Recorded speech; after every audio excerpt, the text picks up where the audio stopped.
बीमार है और वो और अधिक जीना चाहता है, किंतु जब उसकी आयु समाप्त हो गई तो किसी हालत में वो जी नहीं सकता। तो दोनों प्रकार से इच्छा करना मूर्खता है।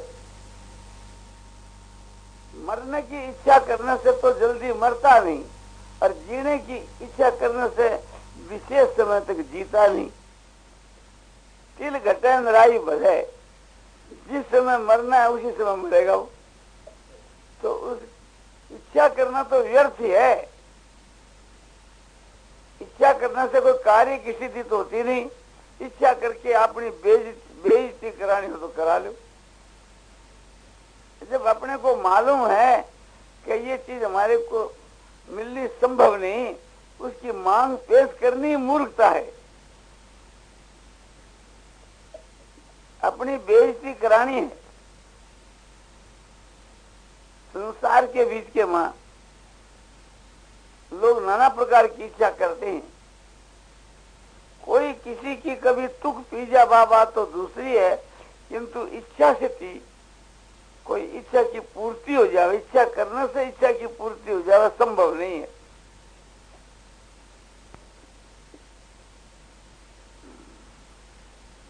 और इच्छा करने से हमारा कलंक लगता है, हमारा पतन हो जाता है, हमारे स्व नुकसान के कोई भी फायदा नहीं है इच्छा करने से। तो ऐसी मूर्खता क्यों करनी चाहिए? अपने तो कोई बात की इच्छा करनी नहीं, जो कुछ हो रहा है बस अपना देखते रहो, जो कुछ हो रहा है देखते रहो। जो अनिच्छा से और परीक्षा से कार्य हो रहा है वो तो प्रत्यक्ष के मां भगवान का विधान है। इसलिए जो भी कुछ हो रहा है इष्ट या अनिष्ट, अपने सब के बीच के वहां आनंद मानना चाहिए। यदृच्छा लाभ संतुष्ट द्वंद्वातीतो विमत्सर समसिद्ध व सिद्ध च कृत्वापि न निबध्यते। भगवान ने गीता में कहा, चौथे अध्याय के 20 के श्लोक में ये बात कही कि यदृच्छा माने ईश्वर की इच्छा से जो भी कुछ आकर के प्राप्त हो जावे उसी में संतुष्ट रहना, यानी एक प्रकार से आनंद मानना। जो भी कुछ आगे प्राप्त हो जाए उसी में, और द्वंद्वों से रहित होकर रहना।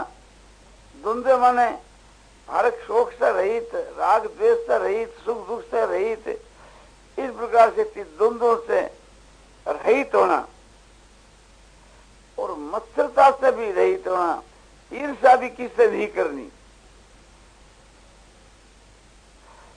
कार्य की सिद्धि असिद्धि में समभाव रखना, ऐसा पुरुष कर्म कर करके भी नहीं बंधता है।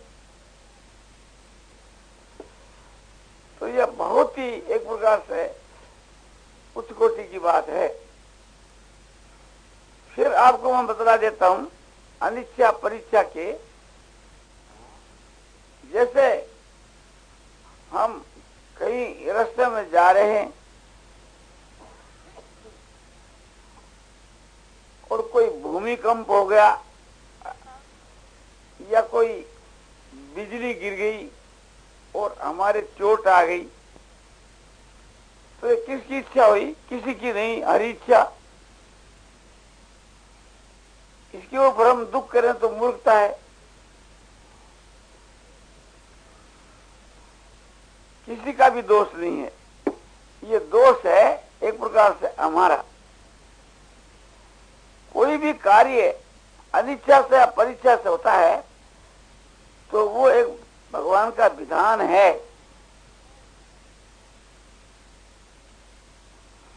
जैसे कोई डाकू ने आकर के हमारे चोट लगा दी और हमारे से रुपये छीन लिए, तो ये हमारा अनिष्ट हुआ। इसमें हेतु हुआ डाकू। डाकू की इच्छा से ये चीज हुई, तो ये परीक्षा से हमारे पाप का भोग हुआ। तो परीक्षा से अनिच्छा से जो कुछ एक प्रकार से हमारे मन के विरुद्ध होता है, उसमें भगवान का विधान है पहले से ही। तो भगवान का हुक्म मान करके और खूब ही खुश होना चाहिए इसके बीच के बाद। और स्वेच्छा पूर्वक जो कार्य किया जावे वो भगवान की आज्ञा के अनुसार करना चाहिए। तीन ही तो इच्छा है, अनिच्छा, परीक्षा, स्वेच्छा। अनिच्छा और परीक्षा के मां तो हमारा कुछ बस भी नहीं चल सकता, और जो होना है सो अचानक हो जाएगा। हम चाहे दुख करें चाहे मन के मां सुख माने, वो तो जो अवश्य भावी होना है सो ही होगा। तो इसलिए हम लोगों को कोई बात की इच्छा करनी ही नहीं चाहिए। इच्छा करना अपने कलंक लगाना है, अपना उसमें पतन है। तो क्या करना चाहिए कि भगवान के घर का बाइस्कोप हो रहा है, यानी भगवान के घर का ये एक लीला हो रही, तो इसको लीला समझ करके हर वक्त आनंद के मां मुग्ध होना चाहिए। जो भी कुछ हो रहा है संसार के बीच के मां, उसको भगवान की लीला समझ करके और क्षण क्षण के मां खुश होना चाहिए। तो बहुत ही ऊंचे दर्जे की बात है। और अपने द्वारा जो कुछ हो रहा है, जब तक अपने और पराये का ज्ञान है, तब तक तो अपने द्वारा होने वाली क्रिया भगवान के हुक्म के अनुसार ही होनी चाहिए। गीता जो है और शास्त्र है, इनके अनुकूल ही हमारी सारी क्रिया होनी चाहिए। और इससे भी ऊंचे दर्जे की चीज वो है कि हमारे द्वारा कोई क्रिया हो रही है तो उसके में हम कर्ता बने क्यों? हमको तो दृष्टा साक्षी रह करके देखते रहना चाहिए। जैसे परीक्षा और अनिच्छा से होने वाले कार्यों को देख रहे हैं और हंस रहे हैं और ये मान रहे हैं कि भगवान का विधान है, ये भगवान का भेजा हुआ पुरस्कार है, भगवान एक प्रकार से हमारी परीक्षा कर रहे हैं कर्मों का फल भुगता करके।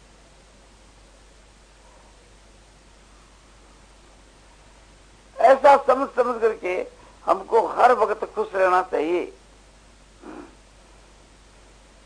और अपने इच्छा से तो कोई काम करना ही नहीं, करना तो भगवान की आज्ञा के अनुसार करना, जो बंधन का हेतु न हो।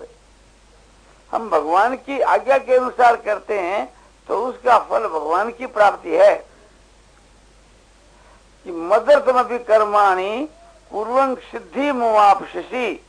हे अर्जुन, मेरे अर्थ कर्म करता हुआ भी पुरुष परम सिद्धि को प्राप्त हो जाता है, यानी मेरी प्राप्ति रूप सिद्धि को प्राप्त हो जाता है। तो देखो, करना तो ऐसा ही करना।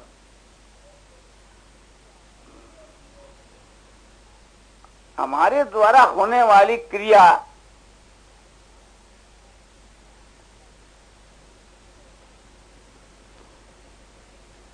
किस प्रकार से करनी चाहिए,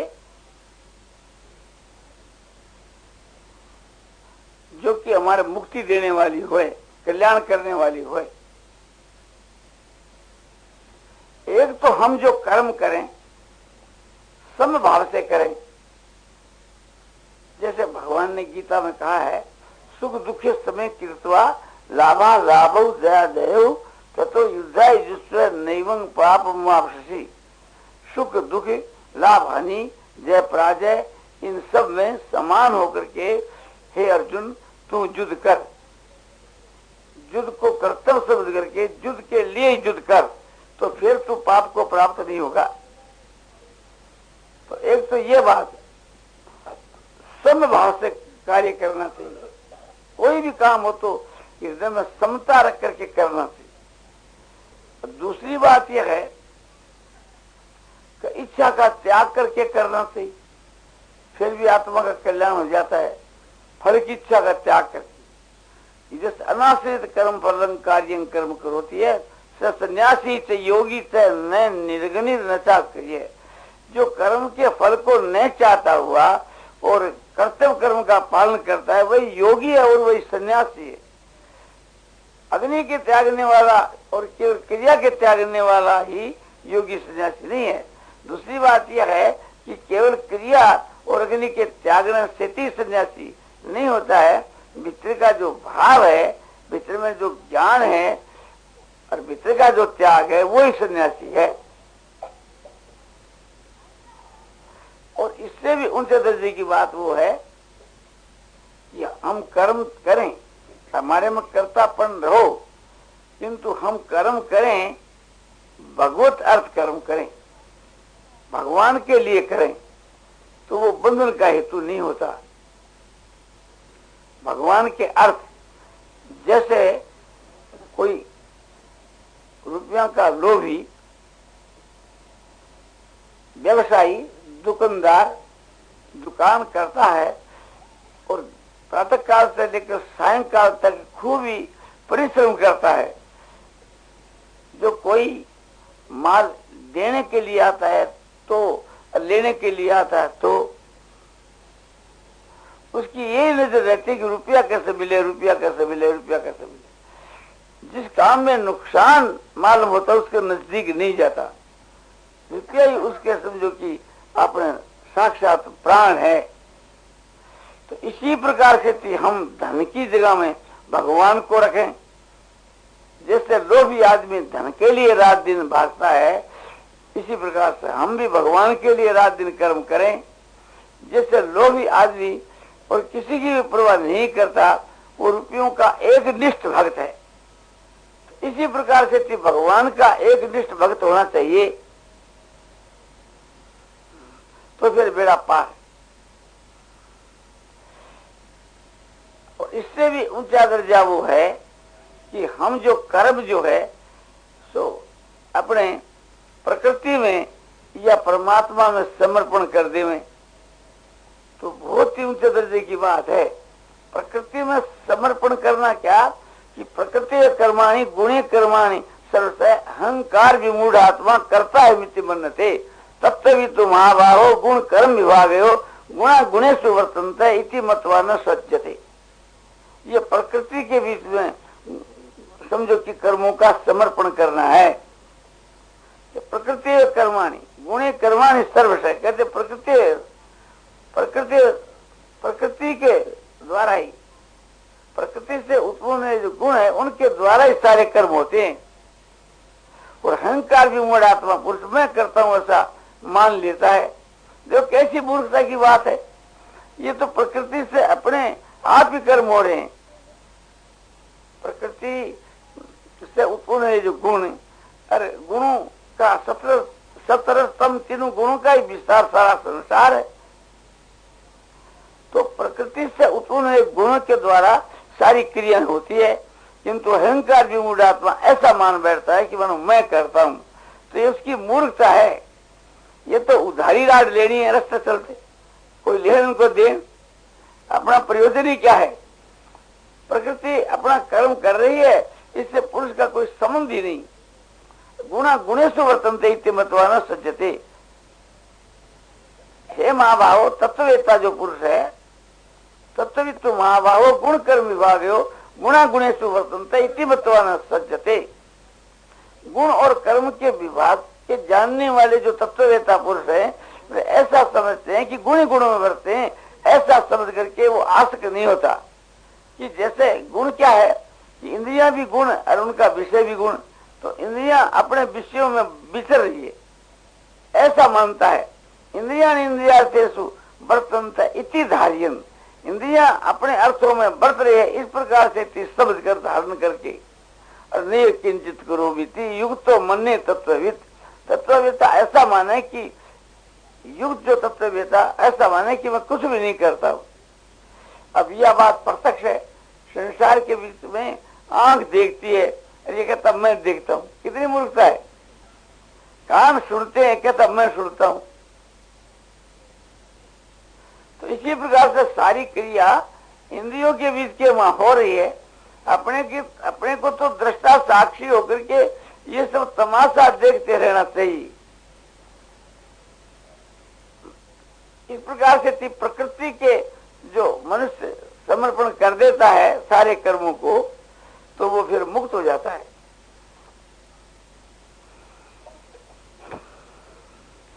इसी प्रकार से थी जो भगवान के समर्पण कर दे तो और भी उत्तम बात है।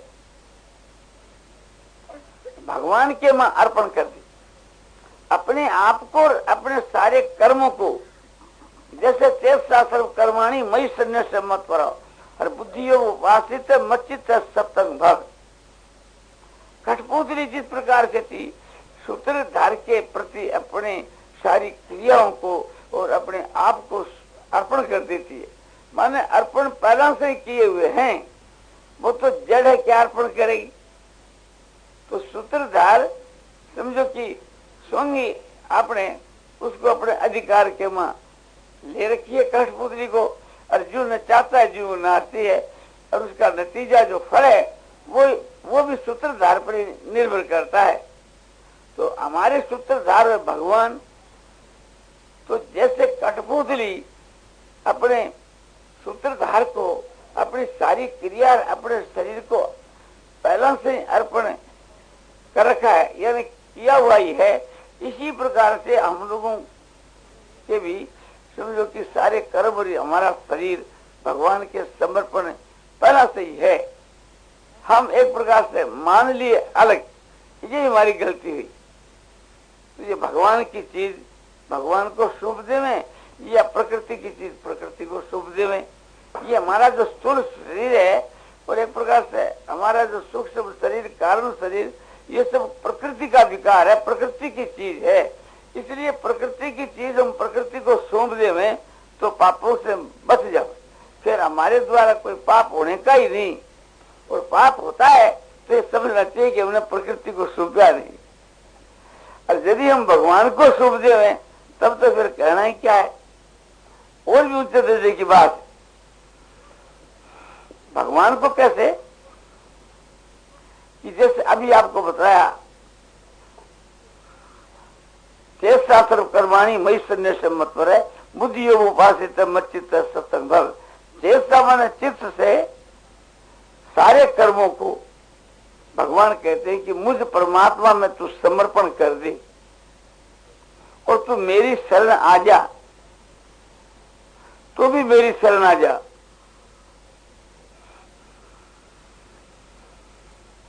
और बुद्धि योग को आश्रय करके और तू निरंतर मुझ परमात्मा में चित्त को लगा दे, फिर बेड़ा पार। इस प्रकार से थी भगवान के समर्पण करना कि यत करोसी यद रसनासी यज्जु होसी ददासी यत तब से कौनते तद कुरुषो मदर्पणम सुभाषु फले रही मोक्ष से कर्म बंधन संन्यास योग युक्त आत्मा विमुक्तो मामु परिशि। ये भगवान ने गीता की 9वें अध्याय के 27 और 28 के श्लोक में खलासा बता दिया कि भगवान के कर्मों का समर्पण करना क्या है, उसका फल भी बता दिया।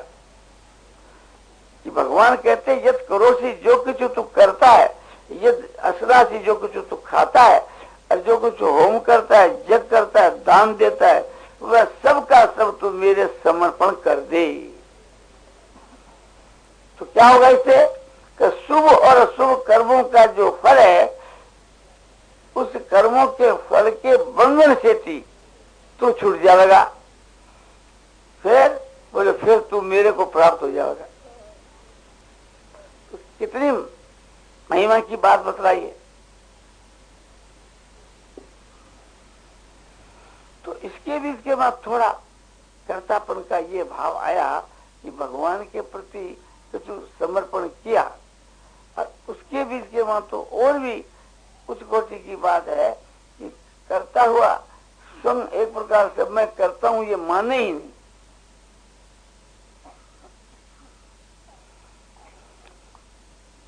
तो भगवान के अपने समर्पण करना क्या है कि अपने आप को भगवान के चरणों में सौंप दी कि ये मेरा शरीर जो है सब आपकी चीज आपको सौंप दी। इसी प्रकार से अपने से होने वाली जो सारी क्रिया है उसकी भी बागडोर भगवान के हाथ में दे देवे हमारी इंद्रियां और हमारे घोड़े, इंद्रियां जो है सो हमारे घोड़े हैं और मन जो है एक प्रकार से इनको भगवान को सौंप देवे, फिर भगवान इच्छा हो जैसे नचाओ इनको, तो बहुत जल्दी अपने आत्मा का सुधार हो जाता है। तो बोलो हम कैसे समझें कि हम हमारी बागडोर भगवान ने अपने हाथ में ले ली।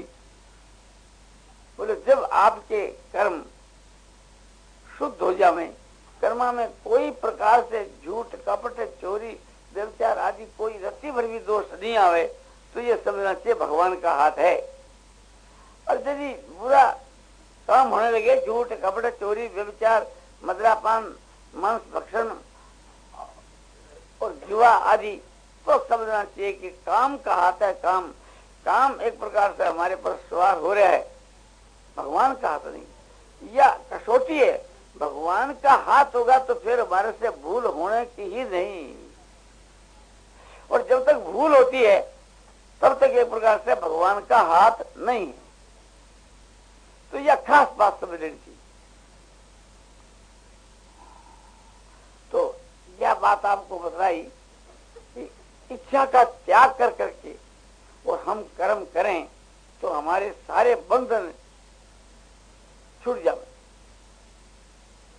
बार बार यह बात कही कि कर्मण्यवादी कार से माँ फलेषु कदाचन।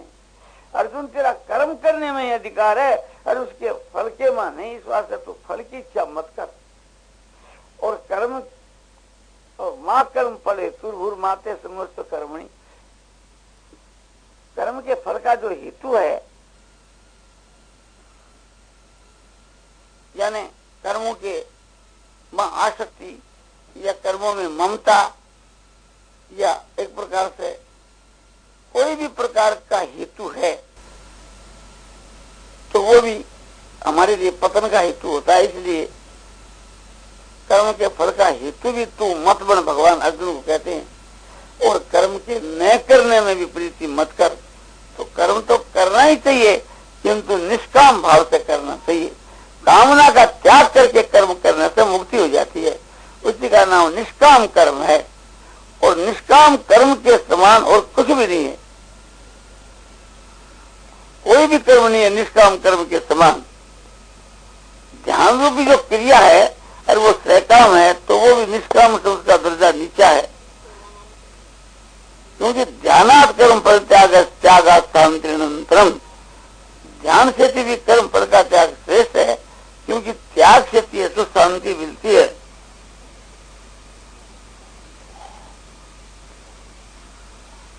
तो यह बात आपको बतलाई कि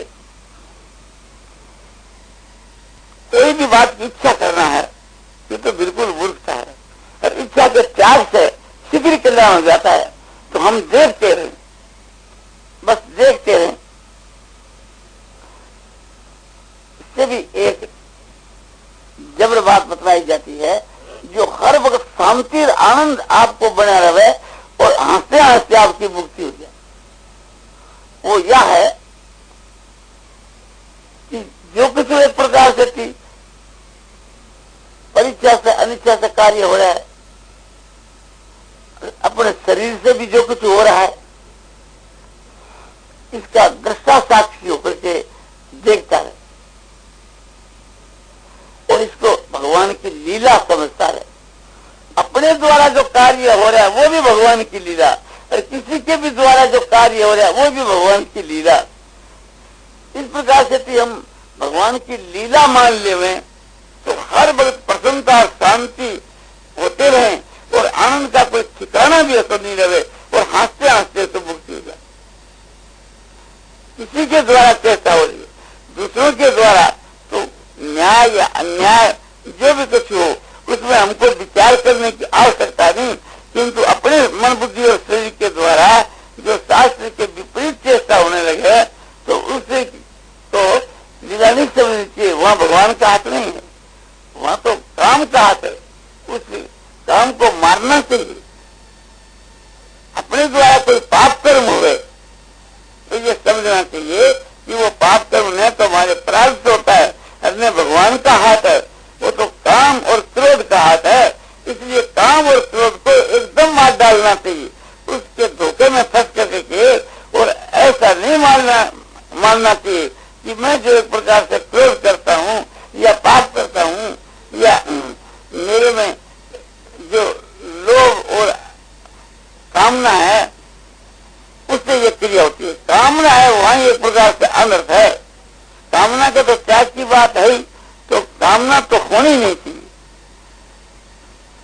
और बिना कामना के बिना पाप नहीं होता।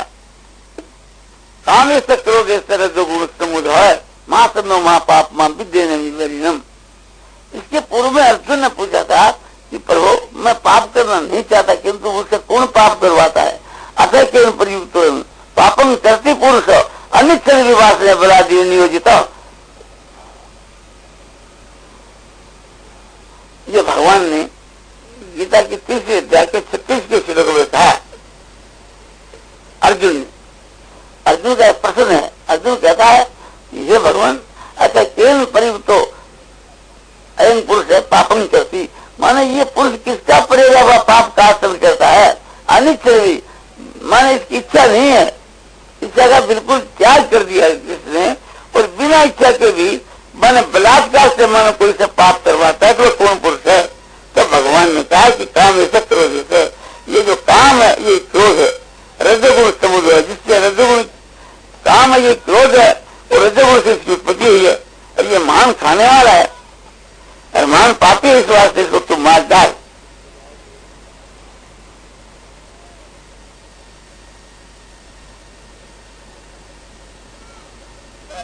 आनंद आनंद तो हंसता हंसता भगवान की प्राप्ति होगा। तो यह एक रस की बात है, यह छुपी हुई बात।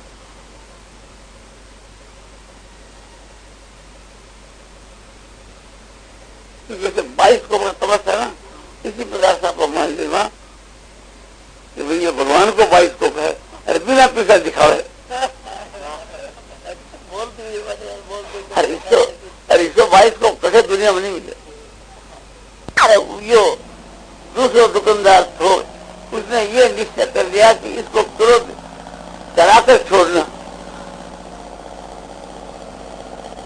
तो वो जो कुछ बात बोले उसकी बात काट दे, उसके विपरीत ही विपरीत बोले और वो हंसता ही रहे, मैंने क्रोध हो ही नहीं।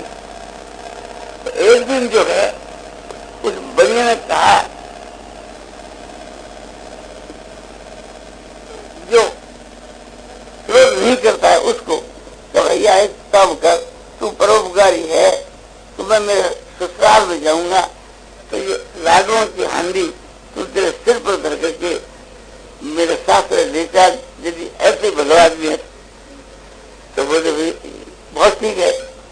तो उसके सिर पर कोरी हांडी रख दी और जिसमें बोला कि लाडू पेड़े भरे हुए हैं और भरा हुआ उसमें ताजा 36 पैसा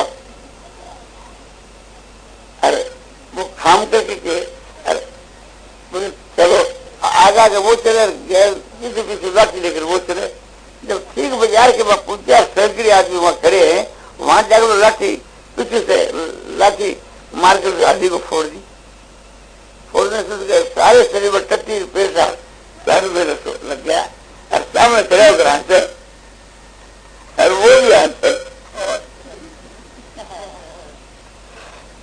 तो मुझे पूछा भाई के अरे मुझे तू क्या हंसता, मैं तो हंसता हूँ तो ठीक है हंसता हूँ, तेरी कैसी दुर्दशा हो रही है इसको देखकर मैं हंसता हूँ, तू तेरी तरफ तो देख।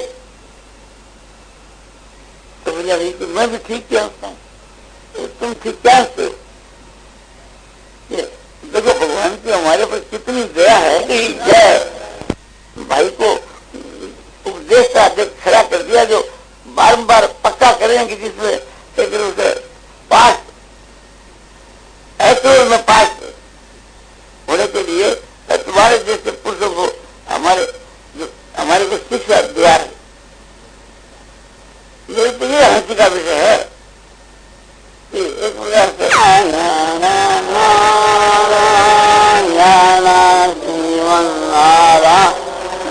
नारायण